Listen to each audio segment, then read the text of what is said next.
আমরা কি একটা তত্ত্বাবধায়ক সরকার কেন চাই, চেয়েছিলাম বা এখনো চাই, কেন চাই? যাদের অধীনে নিরপেক্ষ নির্বাচন হবে।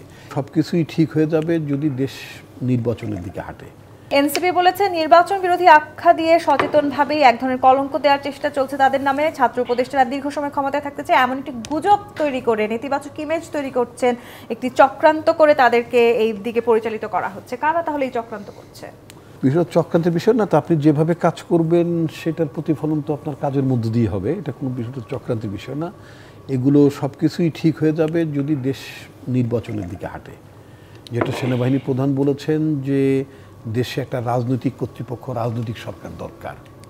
ইনফ্যাক্ট সারা পৃথিবীতে পারমাণবিক শক্তিধর রাষ্ট্রগুলো কিন্তু পারমাণবিক বাটনটা রাজনৈতিক কর্তৃপক্ষের সিদ্ধান্তে পরিচালিত হয়, তাই না? তো সুতরাং আপনার এখন বাংলাদেশে একটু সংকট আছে, এই সংকটটাকে মোকাবেলা করার জন্য রাজনৈতিকভাবে এটাকে সলিউশন করতে হবে। এক, ২ নম্বর, আপনি হাসনাত আবদুল্লাহর প্রসঙ্গ আমি বারবার তুলতে চাইনি, আপনি বলেছেন। তার পুরো স্টেটমেন্টে আমার কাছে মনে হচ্ছে যে সব কিছুই একটা সেনাবাহিনী, সশস্ত্র বাহিনীর বিরুদ্ধে আঙ্গুল তোলা। মানে বিএনপি ভিকটিম হয়েছে। বিএনপি তো একটা রাজনীতির ভিকটিম, সেনাবাহিনীর হাতে ভিকটিম হবে। সেনাবাহিনীকে আমার প্রতিপক্ষ নাকি?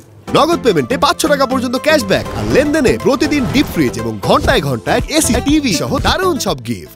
তাহলে এই অভিযোগ হচ্ছে বিএনপি এখন তাদেরকে ভিক্টিমাইজ করার চেষ্টা করছে। কারা? বিএনপি, এনসিপি কে। কাকে?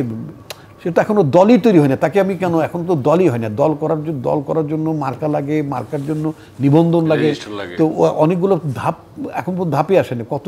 তারপরে তার অবস্থানটা কি, একটা ইলেকশন কখনো করে না। আমি তো কাউন্টই আনছি না, আমি কথাটা বুঝতে পারছি। তো তাকে কেন আমার ভিকটিম করে? ভিকটিম তো তারা নিজেরা হচ্ছে না বুঝে রাজনীতির ভুলটা করে। যেমন আমার তো দূরত্ব কমানো বা বাড়ানোর কোনো বিষয় না, আমি আমার রাজনীতিটা করছি। তারা যদি যে রাজনীতি তারা করতে, রাজনীতিটা সঠিক করলেই হবে। যেমন ধরুন তাদের একজন উপদেষ্টা আছে সজীব, সেনাবাহিনীর প্রধানের বক্তব্যকে কেন্দ্র করে তিনি এটা আলাদা একটা ইন্টারভিউ দিয়ে বসলেন, ডেকে, মানে অর্গানাইজড ইন্টারভিউ দিলেন। আচ্ছা, তো এই যে অর্গানাইজড ইন্টারভিউ দিয়ে কি সে শপথ ভঙ্গ করেনি? নিঃসন্দেহে শপথ ভঙ্গ। সে কি এটা পারে না, কিন্তু করেছে।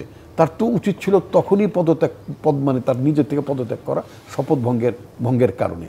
সেনাবাহিনীর প্রধানকে, সেনাবাহিনীর প্রতিষ্ঠানকে বিতর্কিত করা, বারবার যে একটা মানে দেখতে পাচ্ছি। আপনাদের দুই ছাত্র উপদেষ্টা পদত্যাগের দাবি একেবারেই গ্রহণযোগ্য হতে পারে না।